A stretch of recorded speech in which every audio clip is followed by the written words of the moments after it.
Memasuki bulan Desember, kita ada satu tema atau series khotbah yang baru, yaitu The Imperfect Series. Di mana bulan ini kita akan sama-sama banyak membahas tentang ketidaksempurnaan ketika Yesus datang ke dunia. Desember ini jadi bulan di mana kita sama-sama memperingati hari kedatangan Tuhan Yesus. Sadar nggak Bapak Ibu? Yesus itu sempurna, dia datang ke dunia yang penuh dengan ketidaksempurnaan. Hari ini saya kasih tema, kasih judul, The Imperfect Welcome, atau penyambutan yang gak sempurna. Saudara, bicara tentang penyambutan, sadar atau enggak, penyambutan itu merupakan hal yang sangat penting. Bener ya? Semua orang itu senang disambut. Bahkan kalau kita rasa kita tidak di-welcome, kita nggak disambut, kita bisa rasa gini, wah, gue tidak diinginkan ada di tempat ini. Wah, gue begitu dipandang rendah. Akhirnya nggak jarang kita takut banget tidak disambut. Karena penyambutan itu bicara tentang bagaimana seseorang menghargai dan menerima kita. Kita berusaha sedemikian rupa supaya kita bisa disambut. Dari penampilan kita, dari mobil yang kita gunakan, dari baju yang kita pakai. Kita berusaha supaya lingkungan bisa menyambut kita dengan baik. Karena di situ menceritakan bahwa aku dihargai, bahwa aku diterima. Contoh, enggak lah, masa sih kayak gitu. Saudara, saya mau kasih lihat gambar ini. Ada sebuah pesta pernikahan. Sorry ya Ki, lu hari ini sendiri, nggak bawa istri. Tapi ini kita semua sama-sama nih, bareng-bareng ada suami istri ya. Bayangkan itu suamimu, dan bayangkan itu adalah istrimu. Di hari pesta pernikahanmu. Gitu ya. Anda kedatangan orang yang tidak Anda undang. Anda kedatangan orang yang tidak Anda undang. Bagaimana perasaanmu? Ketika wedding dance seperti itu, ya, yang laki itu saya dan yang perempuan itu adalah ibu gembala.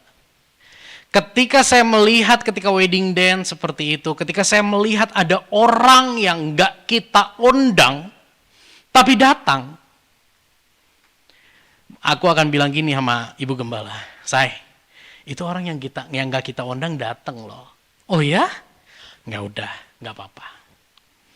Kalau orang itu kita kenal dan kita gak undang karena keterbatasan tempat, kita akan berlapang dada untuk kehadiran orang itu.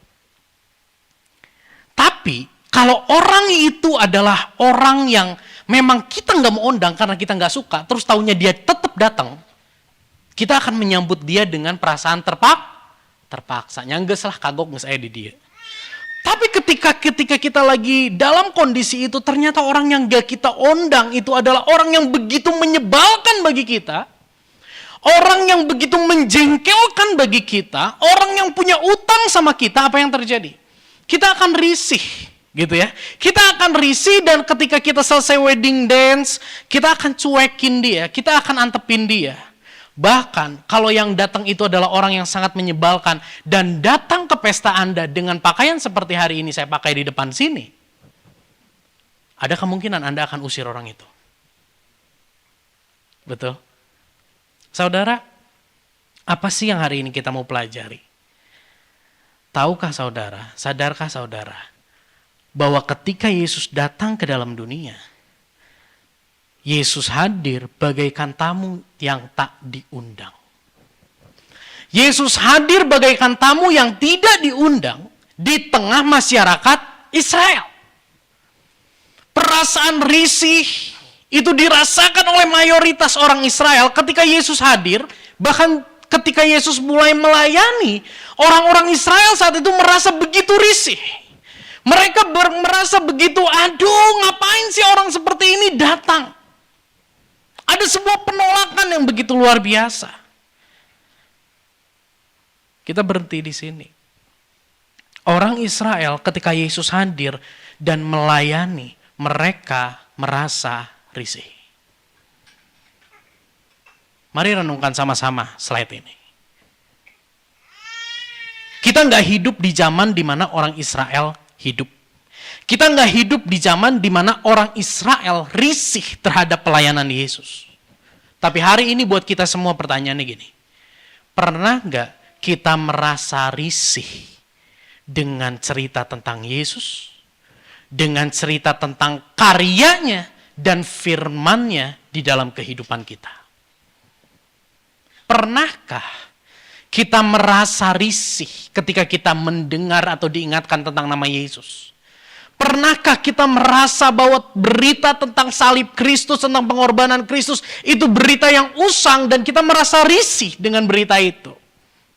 Atau pernahkah kita merasa bahwa firman Tuhan itu begitu menyulitkan, firman Tuhan itu begitu risih untuk aku dengar, karena seringkali aku merasa dituntut oleh firman Tuhan itu? Mungkin kita nggak seperti orang Israel yang menolak Yesus secara jasmani. Tapi hari ini, mari kita renungkan. Pernahkah kita risih ketika kita cerita tentang masalah dan lawan bicara kita mulai menyebut nama Yesus? Pernahkah kita risih ketika masalah pergumulan kita ceritakan dan di dalam pembicaraan itu lawan bicara kita menceritakan tentang sesuatu yang besar, yang indah, tapi kita merasa risih? Pernahkah ketika kita di dalam pergumulan dan ada firman Tuhan yang kita baca dan kita katakan, firman Tuhan sungguh menyulitkan. Saudara, tanpa sadar, kita adalah manusia-manusia yang seringkali merasa risih ketika kita terus diingatkan tentang Yesus, tentang karyanya. Itu sama dengan orang Israel yang risih dengan kehadiran Yesus dan pelayanan Yesus di zaman itu. Kita lihat ayat yang gak asing buat kita, karena kita cukup sering membahas ayat ini. Yesaya 53 ayat yang kedua sampai dengan ayat yang ketiga, kita baca sama-sama ayat ini. 1, 2, 3. Sebagai taruk, ia tumbuh di hadapan Tuhan, dan sebagai tunas dari tanah kering. Ia tidak tampan dan semaraknya pun tidak ada. Sehingga kita memandang dia. Dan rupa pun tidak. Sehingga kita menginginkannya. Ia dihina dan dihindari orang. Seorang yang penuh kesengsaraan dan yang biasa menderita kesakitan. Ia sangat dihina sehingga orang menutup mukanya terhadap dia. Dan bagi kita pun dia tidak masuk hitungan. Saudara, ini kitab Yesaya ini ditulis 700 tahun sebelum Yesus datang. Jadi Yesaya menubuatkan tentang kedatangan Yesus 700 tahun yang akan datang. Dinubuatkan bahwa ketika Yesus hadir, dia tidak tampan dan semaraknya pun tidak ada. Kehidupannya dihina, dihindari banyak orang, penuh kesengsaraan dan penderitaan. Dan tidak masuk hitungan. Ini saudara, nubuatan tentang kehadiran Yesus. Yesus hadir, tidak ada yang menarik. Tidak ada pesta, tidak ada satu kegiatan yang wow merayakan kehadiran Yesus di zaman itu. Dia hidup penuh dengan kesengsaraan dan tidak masuk hitungan. Saudara, kenapa saya pakai pakaian ini hari ini? Kalau yang di online tidak melihat bawahan saya. Tapi di onsite melihat bawahan saya. Saya pakai sendal ternyaman di dunia, saudara.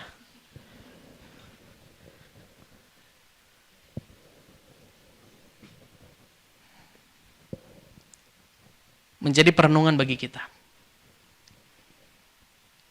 Ketika Anda melihat ada orang ke gereja datang seperti ini, apakah Anda masih mau menyambut? Ketika saya tadi pakai kopiah ini, saya lihat kok saya makin ganteng ya. Tapi ketika ada orang lain datang ke tempat ini dengan pakaian yang kotor, dengan lusuh, dengan penuh kesederhanaan, masihkah kita bisa menyambut? Apalagi ketika yang menyampaikan firman Tuhan, Anda semua tahu di sini bahwa ini adalah Bapak Gembala. Kalau ada pembicara tamu, Bapak Gembala nggak ada, tiba-tiba yang datang seperti ini. Masihkah Anda masih mau mendengar firman Tuhan? Masihkah Anda mau mendengar dan menyimak dengan baik firman Tuhan itu? Ketika kita mulai merendahkan karena kita melihat fisik, penampilan, itu sama seperti ketika orang Israel melihat Yesus datang. Realita dari kelahiran Yesus, setelah dinubuatkan 700 tahun, realita kelahiran Yesus. Yesus lahir dengan cara yang abnormal. Maksudnya apa? Sebelum menikah, sebelum masuk dalam pernikahan, Maria sudah mengandung benih dari Roh Kudus. Ketika Yesus hadir ke dalam dunia, dia mengalami ketertolakan yang begitu luar biasa. Yusuf meragukan tentang benih yang ada di dalam kandungan Maria. Yesus ketika mau lahir, dia sulit sekali mencari tempat untuk dia bisa dilahirkan. Dan ketika dia melayani, banyak sekali orang yang menolak, banyak sekali orang yang meragukan, bahkan berkata bahwa Yesus itu adalah kumpulan setan, Beelzebul. Yesus boro-boro disambut, dia mengalami penolakan. Dia lahir di tengah orang tua yang sangat sederhana. Dia lahir di kota Bethlehem. Kota Bethlehem itu adalah kota yang besar saat itu karena arti dari Bethlehem itu adalah rumah roti. Tapi di rumah roti dia tidak mendapat tempat yang layak untuk dia datang dilahirkan ke dalam dunia. Dan dia besar di Nazaret. Nazaret adalah satu kota yang sangat terpencil. Satu kota di mana sangat tidak dianggap. Bahkan ketika ada nabi yang menuliskan, adakah juru selamat datang dari Nazaret? Artinya apa? Yesus hadir ke dalam dunia, tidak ada satupun yang bisa dia banggakan di hadapan manusia. Penampilannya sangat sederhana. Kalau kita lihat di film The Passion of the Christ, di foto-foto saudara, percayalah itu model yang dipilih dan di fotonya dipilih baju yang bagus. Realitanya di zaman itu, mungkin kalau Yesus di zaman sekarang, dia akan berpakaian seperti ini. Di mana ketika dia berpakaian seperti ini, tidak ada orang yang memperhitungkan dia sebagai juru selamat. Tidak ada orang yang memperhitungkan dia sebagai seorang hamba Tuhan. Mungkin kalau misalnya saya ke mall jalan seperti ini, ketemu sama Pak David. Pak David ketemu sama teman guru, kita lagi ngobrol, saya diliatin. Kalau ke tukang nasi Padang waktu itu, saya pakai baju olahraga, ke tukang nasi Padang, Pak David bisa bilang begini, ini pendeta saya. Nggak tahu, kalau saya pakai kayak gini, Pak David masih berani bilang nggak, ini pendeta saya. Kalau Anda melihat orang berpenampilan seperti ini, apakah Anda akan memperhitungkan dia sebagai seorang hamba Tuhan? Apakah Anda akan memperhitungkan dia sebagai seorang pengkhotbah, sebagai seorang gembala sidang? Sangat mungkin. Aduh, maknya sih jika gitu ya. Dan yang paling mengerikan, di dalam kehidupan Yesus, Yesus dianggap sebagai pengacau yang layak untuk dihukum. Bisa melihat di sini? Bagaimana Yesus yang sempurna, dia adalah pribadi yang paling perfect. Dan dia itu sangat layak berkata, I'm perfect. Tapi hari ini kita belajar, dia rela diperlakukan imperfect. Dia rela diperlakukan, dia rela disambut dengan sangat tidak sempurna atau dengan sangat hina, saudara.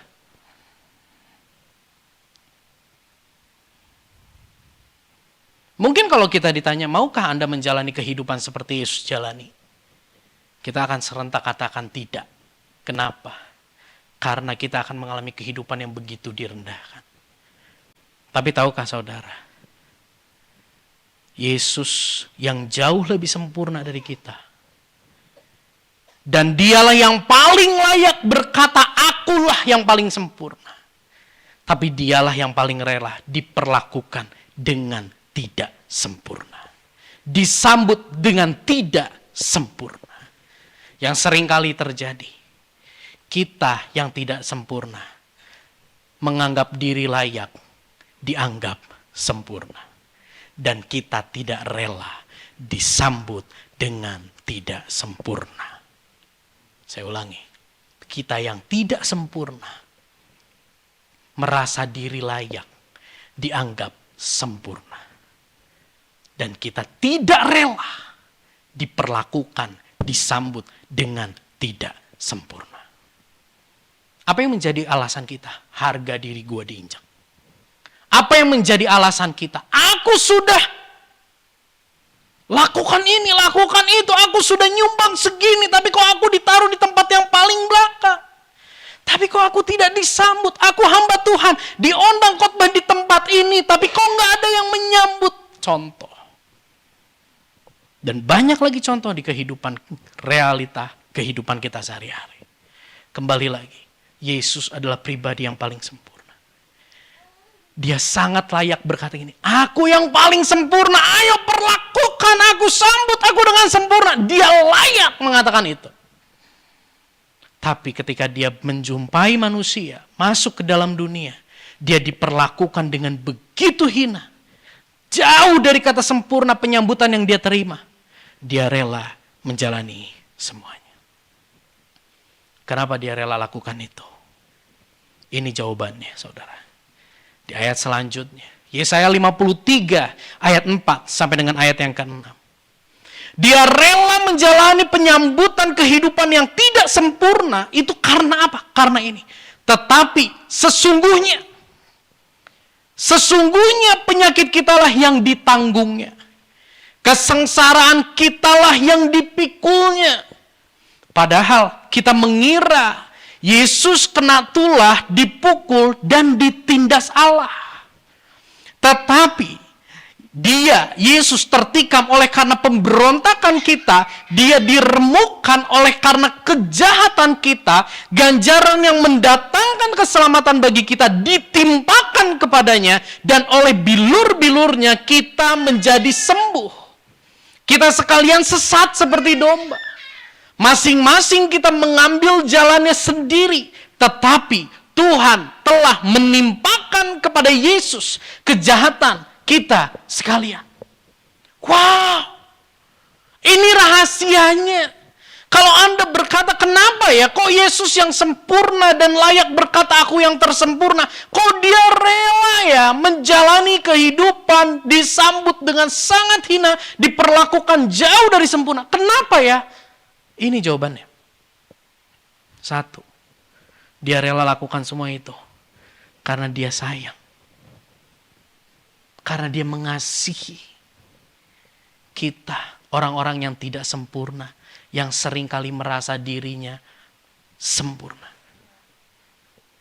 Dia mengasihi kita, orang-orang yang gak pernah sadar bahwa ujung jalan hidup kita adalah maut. Dia rela menjalani kehidupan yang tidak sempurna. Respon lingkungan yang begitu merendahkan. Karena dia mengasihi kita. Orang-orang yang tidak pernah bisa dengan sempurna mencapai standar kekudusannya. Ternyata, saudara. Ternyata. Di balik semua penderitaan yang Yesus derita. Dan di balik semua ketidaksempurnaan penyambutan yang Yesus terima. Itu terdapat agenda kasih Bapa yang begitu sempurna. Bagi kita manusia berdosa. Di balik kerelaannya untuk menjalani penderitaan, saudara. Di balik kerelaannya untuk diperlakukan, disambut dengan begitu hina, tidak sempurna, jauh dari sempurna, direndahkan. Ternyata ada agenda besar Tuhan. Karena lewat pribadi yang direndahkan dan dihina itu, Allah mau menunjukkan kasih-Nya yang begitu besar bagi kita, manusia yang berdosa. Amin. Ini satu hal yang sangat luar biasa, saudara. Ini berkat yang dunia nggak bisa kasih buat kita. Melalui ketidaksempurnaan penyambutan yang Yesus terima. melalui ketidaksempurnaan penyambutan yang Yesus terima. Apa? Kita dimerdekakan dari hutang murka Allah. Amin. Karena keberdosaan kita. Tadi di dalam kitab Yesaya, saudara, dituliskan gini. Dia tertikam karena pemberontakan kita. Segala ganjaran yang mendatangkan keselamatan bagi Anda dan saya, segala sesuatu yang bisa mendatangkan keselamatan, segala sesuatu yang bisa meluputkan Anda dan saya dari penghukuman atau dari murka Allah, itu ditanggung sama Yesus.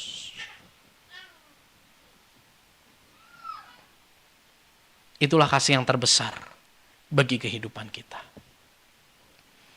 Melalui ketidaksempurnaan penyambutan yang Ia terima, Yusak dan kita semua dimerdekakan dari hutang murka Allah. Melalui ketidaksempurnaan penyambutan yang Yesus terima, hari ini kita bisa memiliki satu pribadi yang sangat mengerti kita dan mau mendampingi kita ketika kita mengalami penolakan. Saudara, salah satu jeritan ketika seseorang tertolak itu apa? Dia nggak ngerti saya. Dia nggak ngerti saya. Nggak ada lingkungan yang bisa mengerti saya. Ya, lingkungan tidak mengerti kamu. Tapi Yesus paling mengerti rasanya tertolak karena Dia adalah pribadi yang tertolak. Kita lihat sama-sama, tolong dibukakan. Ibrani 2 ayat yang ke-18. Ibrani 2 ayat yang ke-18. Penulis kitab Ibrani mengatakan gini, saudara. Sebab oleh karena Yesus sendiri telah menderita karena pencobaan, maka Ia dapat menolong mereka yang dicobai. Karena Yesus sendiri telah mengalami penolakan, maka Yesus sendiri bisa menolong orang yang tertolak. Maka Yesus sendiri bisa merasakan rasanya tertolak. Maka Yesus sendiri bisa merasakan rasanya direndahkan. Saudara, seringkali ketika kita ngalamin penolakan, kita ngalamin pergumulan, kita nggak butuh solusi. Kita cukup butuh orang yang mengerti. Pernah ada di kondisi itu? Aku nggak butuh solusi. Aku cukup untuk dimengerti. Hari ini kita belajar. Ketidaksempurnaan penyambutan yang Yesus alami. Dia rela jalani itu. Supaya ketika hari ini kita tidak disambut dengan meriah. Kita dikesampingkan, kita ditolak. Kita tidak merasa sendiri.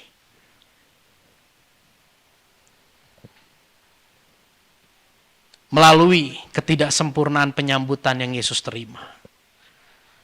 Saya undang Bro Luki untuk iringi saya.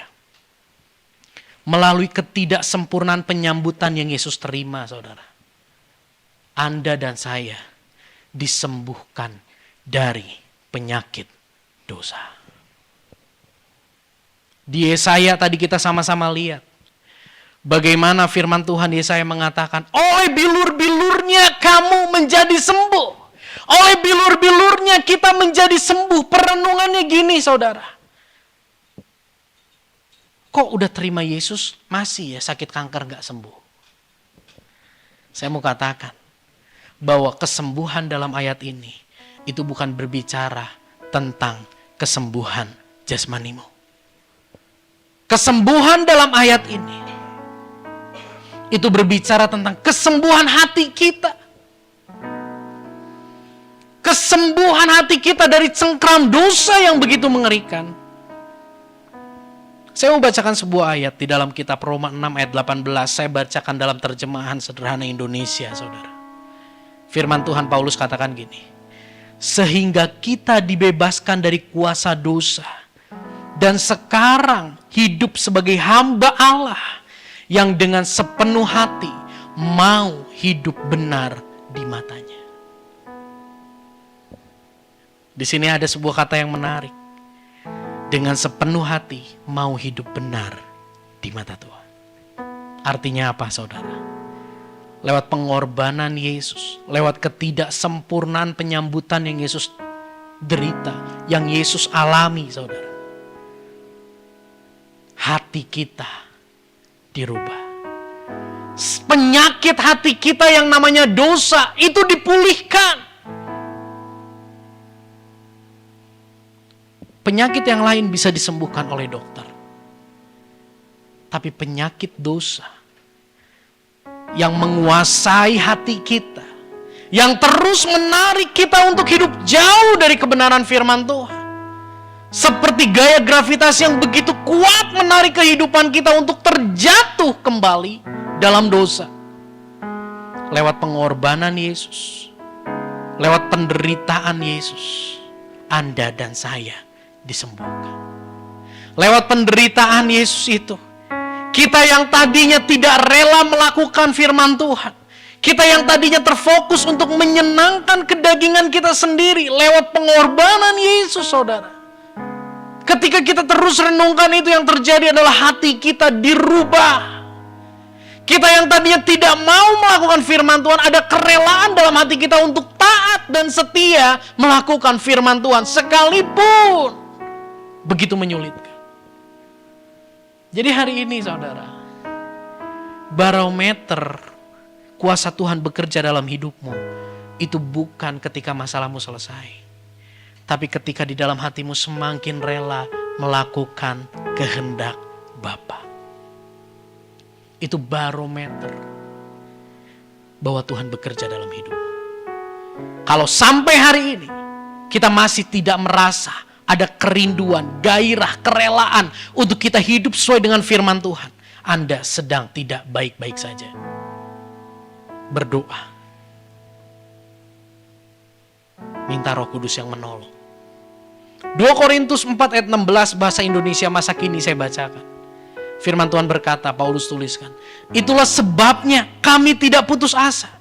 Sekalipun kami secara lahir semakin bertambah rusak, namun secara batin manusia roh kami mengalami pembaharuan, dijadikan baru setiap hari. Wow. Ternyata kuasa pengorbanan Yesus itu bukan cuman mengampuni kita, tapi sanggup mengubah hati kita, di mana di dalam perjalanan sisa hidup kita, kita bisa menjadi pelaku firman yang taat dan setia sampai akhir hidup kita. Amin. Bersyukurlah untuk kerelaan hatimu hidup sesuai dengan firman Tuhan. Itu bukan karena kuat gagahmu, itu semua karena anugerah Tuhan.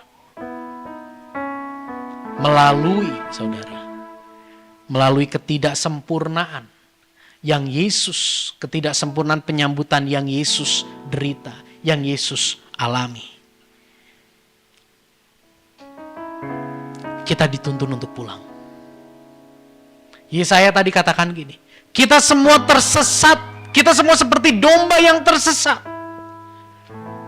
Tapi lewat pengorbanan Yesus, lewat kerelaannya menjalani ketidaksempurnaan penyambutan di dunia ini, kita dituntun untuk pulang. Kita diterima sebagai anak. Dan kita disambut dengan sempurna oleh Bapa. Dia yang begitu sempurna. Dia yang seharusnya mengalami penyambutan yang sempurna. Dia rela tidak disambut dengan sempurna. Supaya kita yang tidak pernah bisa disambut di sorga dengan sempurna, bisa mengalami penyambutan yang sempurna dari Bapa dalam kekekalan. Amin. Wow. Saudara, ada satu bahasa Yunani yang begitu indah. Satu kata Yunani yang begitu indah. Kata itu adalah prosagoge. Prosagoge memiliki pengertian gini. Seorang hakim berhadapan dengan seorang yang begitu jahat, seorang penjahat yang begitu layak dihukum. Tapi ketika hakim itu mau menjatuhi penghukuman, sang hakim berkata gini, engkau diampuni. Dan ketika orang yang harusnya dihukum itu mengalami pengampunan, hakim itu turun dari kursi atau tahta hukumnya. Dia turun mendekati penjahat itu dan dia katakan gini, aku tahu di hari kemudian kau bisa terjatuh lagi. Maka dari itu aku mau jadi sahabat.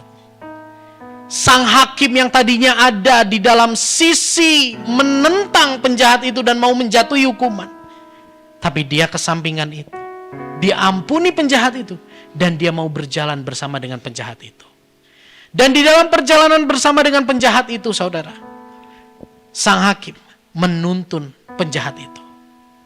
Ketika sang hakim menuntun penjahat itu nggak tahu dia mau dibawa kemana oleh sang hakim. Tapi ini yang terjadi. Sang hakim membawa dia melihat istana raja yang sebelumnya dia nggak pernah lihat. Sang penjahat katakan gini, wow, Pak Hakim, indah banget itu istana. Yes. Dan alangkah terkejutnya sang penjahat. Ketika mereka berdua berjalan, sang hakim menggenggam erat tangan penjahat itu. Di depan pintu istana, tiba-tiba prajurit yang berjaga di situ membuka pintu lebar-lebar. Apa yang terjadi? Sang hakim bersama penjahat bisa masuk ke dalam. Ketika berjalan, akhirnya sang penjahat yang tadinya nggak pernah lihat keindahan dalamnya istana raja itu seperti apa. Ketika dia masuk di pintu pertama, dia bisa melihat keindahan istana. Dan dia katakan gini, Pak Hakim, terima kasih ya, engkau bawa aku ke sini. Kalau tanpa engkau, itu pintu nggak bisa kebuka. Karena aku ini adalah penjahat terhebat di kota ini. Mereka masuk berdua dan melihat keindahan istana di situ. Gak sampai di situ, saudara. Sang hakim menuntun dia terus di dalam istana itu dan akhirnya berjumpa dengan pintu istana yang kedua yang lebih dalam. Di mana di situ penjagaan lebih ketat, di mana di situ penjaga lebih diperlengkapi dengan senjata-senjata dan semakin spesifik orang yang bisa masuk. Tapi alangkah terkejutnya sang penjahat. Ketika baru berapa meter menuju pintu istana yang kedua itu, tiba-tiba saudara, prajurit yang berjaga di situ sujud melihat sang hakim. Dan ketika para prajurit itu sujud melihat sang hakim, pintu istana yang kedua dibuka oleh prajurit. Akhirnya sang hakim bersama dengan penjahat yang paling jahat di kota itu bisa masuk ke pintu yang kedua. Penjahat itu tidak diinterogasi satu kata pun, satu pertanyaan pun. Dan akhirnya sang penjahat katakan gini, wow, ini indah sekali. Aku tidak layak masuk ke sini, Pak Hakim. Pak Hakim hanya tersenyum. Dan Pak Hakim membawa dia terus berjalan kembali semakin dalam, semakin melihat keindahan istana. Sampai ada satu pintu yang begitu indah. Satu pintu yang dijaga dengan begitu kuat. Lalu sang penjahat ini katakan gini, Pak Hakim, aku sampai di sini aja ya. Kayaknya aku nggak bisa masuk ke pintu itu. Pak Hakim hanya tersenyum dan Pak Hakim tetap pegang tangan sang penjahat. Ketika mendekati pintu yang ketiga itu, sang penjahat melihat prajurit tersungkur dan ada sangkakala yang berbunyi. Ada sambutan yang sangat meriah ketika orang yang ada di situ melihat sang hakim datang bersama dengan seorang yang asing di kerajaan itu. Penyambutan begitu luar biasa, begitu megah. Akhirnya pintu dibuka. Anda tahu apa yang ada di balik pintu ketiga itu? Yang ada di balik pintu ketiga itu adalah kamar utama sang raja. Ketika sang penjahat melihat ini mah tempat terdalam, terprivate, terindah di istana ini, sang penjahat mulai bertanya, Pak Hakim, Anda ini siapa? Kok dari tadi pintu 1, pintu 2, pintu 3 penjagaan, tidak ada satupun yang melarang aku untuk masuk. Anda ini siapa? Dan sang hakim katakan, aku adalah anak raja. Ketika dia dibawa masuk, sang raja keluar dan menjumpai sang hakim. Sang hakim berdiri di hadapan raja. Raja mohon izin, perkenalkan, ini sahabatku. Wow. Pertanyaannya, kira-kira sang raja, bagaimana sang raja memperlakukan penjahat yang begitu jahat ini? Dia akan melimpahi penghukuman atau memperlakukan penjahat ini seperti dia memperlakukan anaknya? Yang kedua, penjahat ini diperlakukan sebagai anak oleh sang raja. Bukan karena sang penjahat ini bertobat, bukan. Tapi karena sang penjahat ini sudah dibebaskan, sudah diampuni, dituntun oleh sang hakim masuk ke dalam tempat terdalam istana raja. Di situ sang penjahat bisa menerima sambutan terindah dari sang raja. Amin. Ini menceritakan kehidupan Anda dan saya bersama Yesus. Yesus rela diperlakukan dengan begitu tidak sempurna. Penyambutan yang begitu merendahkan dia. Supaya apa? Supaya Anda dan saya bisa disambut dengan sempurna di sorga yang kekal. Amin. Kasih tepuk tangan buat Tuhan Yesus. Implikasi buat kita semua hari ini. Yang pertama, saudara. Ketika ketidaksempurnaan penyambutan kita alami,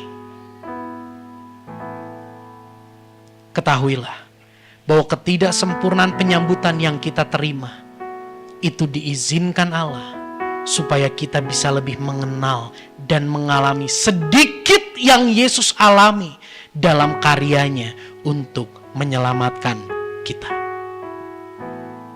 Hari ini ketika kita tidak disambut seperti yang kita inginkan, di rumah, di tempat kerja, di gereja kita tidak disambut, kita tidak diperlakukan seperti yang kita inginkan, seringkali kita menjadi marah, bukan? Apalagi sebagai orang tua menghadapi anak-anak di zaman sekarang yang sangat tidak mudah. Diajak ngomong aja susah, ditanya aja gak bisa jawab. Kita pulang kerja, kita pulang apapun aktivitas di luar ke rumah dan mereka tidak ada, tidak menyambut kita, mereka seperti tidak peduli dengan kita. Bukankah itu seringkali membuat kita marah? Bukankah itu seringkali membuat kita merasa bahwa mereka tidak menghargai saya sebagai orang tua? Dan akhirnya kita menuntut anak untuk memperlakukan kita seperti yang kita inginkan. Apa yang terjadi? Anak terluka, anak kecewa. Tapi mari sore hari ini, ketika kita melihat apa yang sudah Yesus jalani, apa yang sudah Yesus lakukan bagi kita, saudara. Mari saudara. Implikasi buat kita lewat firman hari ini adalah, ketika kita mengalami ketidaksempurnaan dalam penyambutan, ketahuilah, itu diizinkan oleh Allah. Untuk apa? Bukan untuk menghancurkan kita. Untuk membuat kita lebih mengenal dan mengalami sedikit sekali yang dia derita dalam karyanya untuk menyelamatkan kita. Saudara, kalau saudara bingung, apakah aku sudah mengasihi Allah dengan sungguh atau belum? Ada sedikit indikator yang bisa saya bagikan sore ini. Indikator Anda bisa melihat bahwa Anda sudah mengasihi dia atau belum. Ada lagi nih. Ada gak kerelaan di dalam hatimu untuk sedikit merasakan apa yang Yesus pernah alami di atas kayu salib ketika menyelamatkan Anda dan saya? Kalau kita masih belum rela mengalami apa yang Yesus alami, maaf, saya harus katakan, kasih Yesus belum sepenuhnya mengubah hatimu.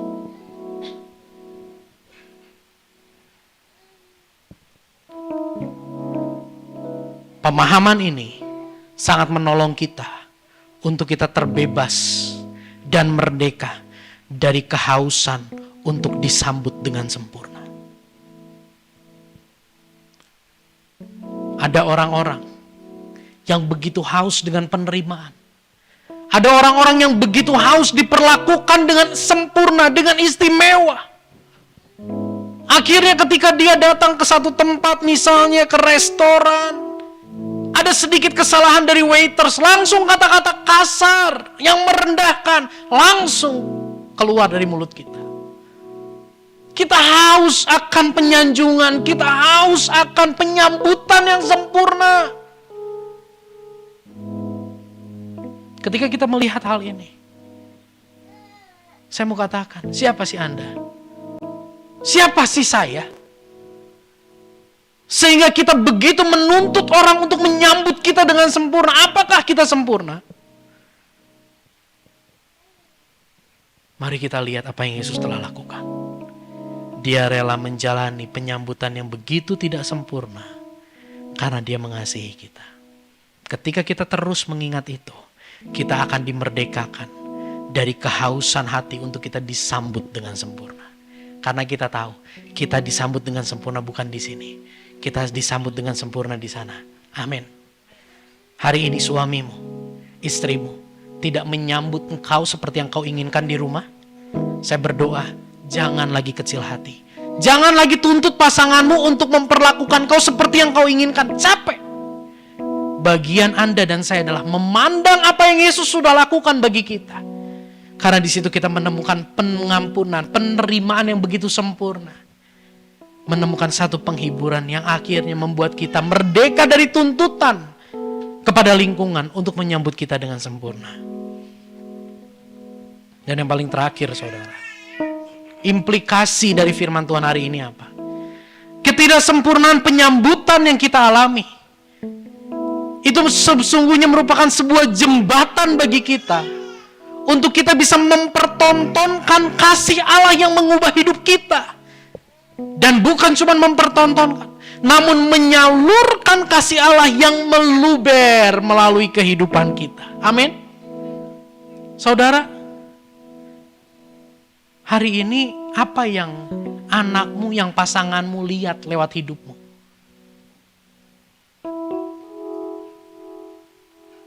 Apa yang mereka lihat? Tuntutankah? Apa yang mereka lihat? Kerajinanmu kah semata dalam melayani Tuhan dan beribadah?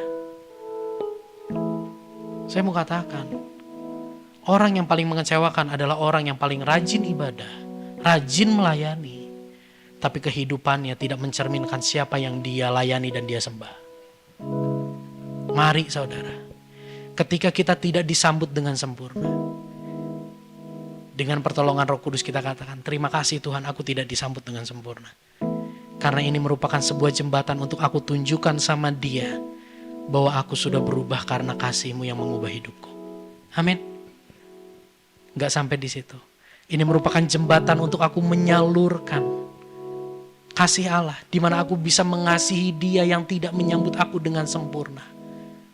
Sekali lagi, berhentilah menuntut orang untuk memperlakukan kita seperti yang kita inginkan. Capek. Dan kita akan rentan dikecewakan di kemudian hari. Tapi hari ini kita belajar. Kondisi itu menjadi jembatan bagi kita untuk mempertontonkan siapa Kristus yang mengubah hidup kita. Menjadi jembatan untuk kita menyalurkan kasih Allah yang begitu sempurna yang telah mengubah hidup kita itu buat hidup mereka. Bahkan saya mau katakan, ketika kasih Allah itu meluber dalam hidup kita, kita akan dimampukan untuk tidak merendahkan orang secara jasmani, secara fisik. Harus kita akui, penampilan yang seperti ini banyak dipandang rendah, bukan? Penampilan seperti ini banyak dikesampingkan, bukan? penampilan seperti ini, begitu sederhana. Kayaknya gak punya sesuatu yang dibanggakan. Akhirnya tidak disambut dengan baik. Tapi kasih Allah yang terus memenuhi hidup kita, memampukan kita, menyambut orang-orang, menerima orang-orang, sekalipun yang di hadapan kita penuh keterbatasan, penuh kekurangan, jauh dari sempurna. Dan yang paling terakhir saya mau ingatkan kita semua. Kalau yang belum sempat foto, silakan foto. Foto slide-nya aja, gak usah foto pembicaranya. Nanti viral ya. Yesus yang paling sempurna. Dan dia layak. Gak bisa ada yang menyangkal bahwa dia adalah yang paling sempurna. Dia rela diperlakukan dengan tidak sempurna. Dia rela disambut dengan tidak sempurna. Siapa kita? Anda dan saya tidak sempurna. Jangan pernah merasa akulah yang sempurna. Dan mari, ketika kita diizinkan oleh Tuhan mengalami perlakuan yang menyakitkan, mengalami penyambutan yang tidak sempurna dari lingkungan kita, mari kita pandang salib Kristus. Di situ ada kekuatan, di situ ada penghiburan, di situ ada pemulihan yang sanggup mengubah hidup kita dan menjadikan kita penyalur kasih Allah yang sempurna bagi lingkungan kita. Amin. Mari kita tundukkan kepala, kita berdoa.